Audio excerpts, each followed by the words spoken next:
main shaft holder and thrust tool. Made it myself.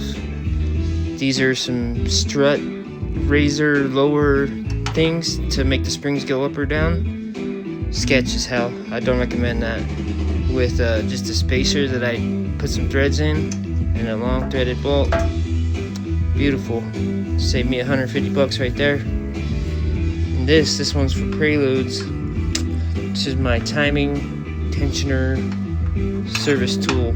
You know, you compress it, you pop that baby in there with the bottom screw right there. You pop the funnel in, you fill it with oil, cap it off, put it on, thread it, and install it.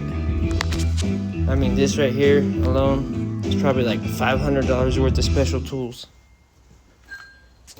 Not to mention this right here, my bearing splitter, custom, very, very custom.